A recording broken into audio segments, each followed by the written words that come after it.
Hey guys and welcome back to best car picks. നമ്മളിപ്പോൾ പുതിയ Duster കണ്ടു, അതിൻ്റെ പ്രൈസ് കണ്ടു, ബാക്കി ഡീറ്റെയിൽസ് എല്ലാം കണ്ടു. നിങ്ങളിപ്പോൾ ടർബോ പെട്രോൾ എഞ്ചിൻ്റെ ഒക്കെ ഡീറ്റെയിൽസും സാധനങ്ങളൊക്കെ കണ്ടിട്ടുണ്ടാവായിരിക്കും.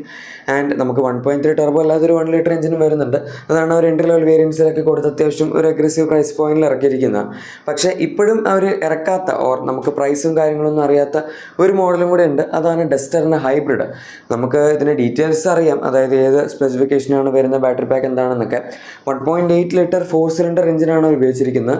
ആൻഡ് 1.8 കിലോ ടവർ ബാറ്ററി പാക്കാണ് ഇതിനകത്ത് വരുന്നത്. അതുകൊണ്ട് തന്നെ നമുക്ക് അത്യാവശ്യം നല്ലൊരു ബാറ്ററി കപ്പാസിറ്റി വരുന്നുണ്ട്. ഇപ്പോൾ ഇതിൻ്റെ നേരെ ഓപ്പോസിറ്റ് വരുന്ന നമ്മുടെ ടൊയോട്ടയുടെ ഹൈബ്രിഡ് സിസ്റ്റം, അതായത് ഹൈറൈഡർ, ഗ്രാമിറ്റാർ, വിക്ടോർസ്, ഇതിനകത്തൊക്കെ ഉള്ളത് നോക്കുകയാണെങ്കിൽ 0.76 കിലോ ടവറിൻ്റെ അടുത്ത് സൈസുള്ളൊരു ബാറ്ററി പാക്കാണ് അതിനകത്ത് ഉപയോഗിച്ചിരിക്കുന്നത്. സോ അതിനേക്കാൾ ഡബിളിലും കൂടുതൽ സൈസാണ് നമ്മുടെ ഡസ്റ്ററിൻ്റെ ബാറ്ററി പാക്കിൻ്റെ സൈസിനുള്ളത്.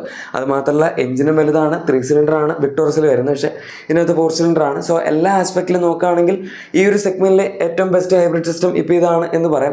ഇനി ഒരുപാട് കമ്പനികൾ ഹൈബ്രിഡ് വണ്ടികൾ ഇറക്കാൻ ഉദ്ദേശിക്കുന്നുണ്ട്. നമ്മുടെ മഹീന്ദ്ര ആയിക്കോട്ടെ, ഹ്യുണ്ടായി ആയിക്കോട്ടെ, ഈവൻ ഫോക്സ് വാഗൻ ആയിക്കോട്ടെ, അങ്ങനെ കുറേ വണ്ടികൾ വരുന്നുണ്ട്. പക്ഷെ എന്തായാലും ഇപ്പോഴത്തെ സാഹചര്യത്തിൽ ഇത് വളരെ നല്ലൊരു സിസ്റ്റമാണ്.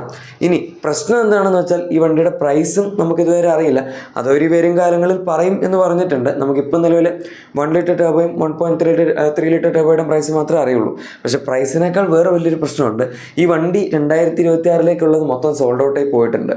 ഇതിൻ്റെ ഒഫീഷ്യൽ ലോഞ്ച് അവർ പറഞ്ഞിരിക്കുന്നത് 2026 ദിവാലി സമയത്താണ്. അതായത് ഏകദേശം ഒരു സെപ്റ്റംബർ, ഒക്ടോബർ ആ ഒരു സമയമൊക്കെ ആകുമ്പോഴേക്കും നമുക്ക് ഈ വണ്ടിയുടെ പ്രൈസ് അല്ല, ആക്ച്വലി ഇതിൻ്റെ ഡെലിവറിയും കാര്യങ്ങളൊക്കെ അവർ തുടങ്ങുള്ളൂ.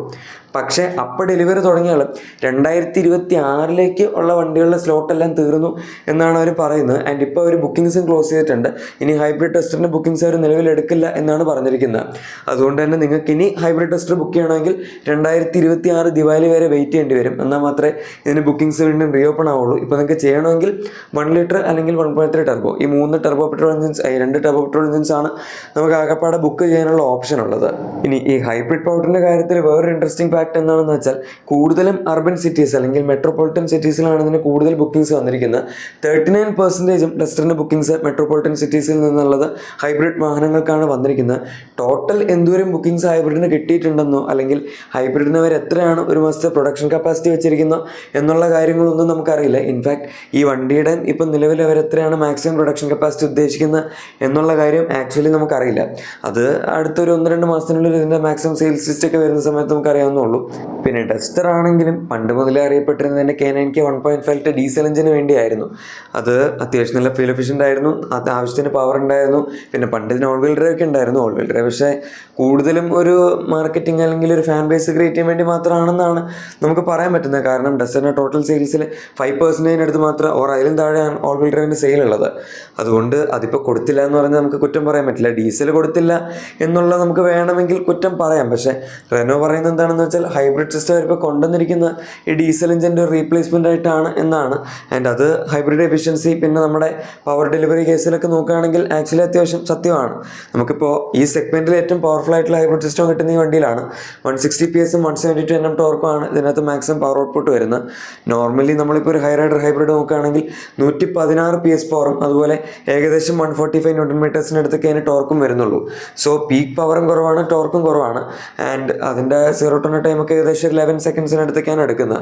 ഈ വണ്ടിയുടെ പുറത്തുള്ള ഹൈബ്രിഡിന് 0 to 100 ടൈം ഏകദേശം ഒരു 9 സെക്കൻഡ്സിനടുത്തൊക്കെ ആയിട്ടാണ് ക്ലെയിം ചെയ്യുന്നത്. ആൻഡ് ഇത് 160 ഹോഴ്സ് പവർ എന്ന് പറയുമ്പോൾ ഓൾമോസ്റ്റ് നമ്മുടെ 1.3 ടർബോയുടെ തന്നെ പവർ ആയിട്ടുണ്ട്. പക്ഷേ ടർബോ എഞ്ചിൻ എന്ന് പറയുമ്പോൾ അതിന് അത്യാവശ്യം നല്ല ലോ എൻഡ് ലാഗ് ഉണ്ട്. പിന്നെ DCT വരികയാണെങ്കിൽ ആ ഡ്യുവൽ ക്ലച്ച് ട്രാൻസ്മിഷൻ ലാഗ് ഉണ്ട്. അങ്ങനെ വരുന്ന ലാഗുകളൊന്നും ഹൈബ്രിഡ് നമുക്ക് വരുന്നുണ്ടാവില്ല. കാരണം ബാറ്ററിയുടെ ഇമ്മീഡിയറ്റ് ബൂസ്റ്റാണ് വരുന്നത്. അതുകൊണ്ട് ലാഗ് ഇല്ലാത്തതുകൊണ്ട് തന്നെ നമുക്ക് കുറച്ചുകൂടി ബെറ്റർ ആയിട്ടുള്ള 0 to 100 ആക്സിലറേഷനും കാര്യങ്ങളൊക്കെ അതിൻ്റെ അകത്ത് അച്ചീവ് ചെയ്യാൻ പറ്റും. ഇനി നിങ്ങളിപ്പോൾ എന്താണ് ചെയ്യേണ്ടത്? ഡസ്റ്റർ ഹൈബ്രിഡിന് വേണ്ടി വെയിറ്റ് ചെയ്യണോ അതോ ഇപ്പോൾ ഉള്ള ടർബോ പെട്രോൾ എഞ്ചിനൊക്കെ പ്രിഫർ ചെയ്യണോ എന്ന് ചോദിക്കുകയാണെങ്കിൽ എൻ്റെ അഭിപ്രായത്തിൽ അവരിപ്പോൾ ഈ വണ്ടി ഈ ഒരു 10.49 lakhs to 18.29 lakhs ആ ഒരു റേഞ്ചിൽ പ്രൈസ് ചെയ്തിരിക്കുന്നതിൻ്റെ ഉദ്ദേശം തന്നെ ആക്ച്വലി ഇവർക്ക് ഇതിൻ്റെ പ്രൈസ്, അതായത് ഹൈബ്രിഡിൻ്റെ പ്രൈസ് ഏകദേശം ഒരു 19.99 lakhs ആ റേഞ്ചിൽ കൊണ്ട് വെക്കാനായിരിക്കണം. ഹൈബ്രിഡ് എന്തായാലും ടർബോ പെട്രോളിനേക്കാൾ ഏകദേശം 1 ലക്ഷം രൂപയെങ്കിലും കൂടുതൽ എക്സ്പെൻസീവ് ആവണം, എന്നാലേ കാര്യങ്ങളൊക്കെ കറക്റ്റ് ആവുള്ളൂ. അല്ലാതെ ഒരു 19 ലക്ഷം രൂപയ്ക്ക് ഇറക്കുകയാണെങ്കിൽ ഗംഭീര പ്രൈസിങ് ആയിരിക്കും. ആയിരിക്കും. പക്ഷേ പൊതുവേ നമ്മളിപ്പോൾ കോമ്പറ്റീഷൻ വെച്ച് നോക്കുകയാണെങ്കിൽ 20 lakhs വരെയാണ് മാക്സിമം പ്രൈസ് പോകുന്നത്. ആ ഒരു 20 lakhsൻ്റെ എക്സ്ഷോറൂം പ്രൈസിന് താഴത്തായിട്ട് ഓർ അതിനടുത്തായിട്ട് ഇതിന് ടോപ്പിൻ്റെ എക്സ്ഷോറൂമിലെങ്കിലും കിട്ടുകയാണെങ്കിൽ റൈവൽസിനേക്കാൾ പവർ കൂടുതലാണ്, മൈലേജ് മിക്കവാറും കൂടുതലായിരിക്കും. ഓർ ഇപ്പോൾ മൈലേജ് സെയിം ആണെങ്കിൽ നമുക്ക് കുഴപ്പമില്ല, കാരണം പവർ കൂടുതലാണ്. ആൻഡ് ഓവറോൾ ഇതിൻ്റെ ഹൈബ്രിഡ് സിസ്റ്റം ബെറ്റർ ആണ്. അങ്ങനെയൊക്കെ നോക്കുന്ന സമയത്ത് വളരെ നല്ലൊരു ബൈ തന്നെയാണിത്. അതുകൊണ്ട് നിങ്ങൾക്ക് വെയിറ്റ് ചെയ്യാൻ കുഴപ്പമില്ല. ടെർബോ പെട്രോളിൻ്റെ എഫിഷ്യൻസി ഒക്കെ വെച്ച് നിങ്ങൾക്ക് ഭയങ്കര പ്രശ്നമാണെന്നുണ്ടെങ്കിൽ ഉറപ്പായിട്ടും ഇതിന് ഹൈബ്രിഡ് സിസ്റ്റത്തിന് വേണ്ടി എക്സ്ട്രാ ഒരു 5-6 മാസം കൊണ്ട് വെയിറ്റ് ചെയ്യുന്നത് നല്ലൊരു ചോയ്സ് ആയിരിക്കും എന്ന് തന്നെയാണ് എനിക്ക് പറയേണ്ടത്. എന്താണ് നിങ്ങൾക്ക് ഇക്കാര്യത്തിലുള്ള അഭിപ്രായം എന്ന് താഴെ കമൻസിൽ പറഞ്ഞേക്കുക. പിന്നെ നിങ്ങളുടെ എക്സിസ്റ്റിംഗ് വാഹനത്തിന് എന്തെങ്കിലും ആക്സറീസ് ക്ലീൻ പ്രോഡക്ട്സ് ഒക്കെ വേണമെങ്കിൽ നമ്മുടെ ഡിസ്ക്രിപ്ഷനിലെ പ്രൊഡക്ട്സായി തീർച്ചയായും ചെക്കൗട്ട് ചെയ്യുക. വീഡിയോ ഇഷ്ടപ്പെട്ടെങ്കിൽ ഉറപ്പായിട്ടും ലൈക്കും സബ്സ്ക്രൈബും ഷെയറും കൂടെ ചെയ്ത് നമ്മൾ സപ്പോർട്ടും കൂടെ ചെയ്തേക്കുക. നമുക്ക് മറ്റൊരു വീഡിയോയിൽ കാണാം. അതുവരെ thank you for watching my video and good bye.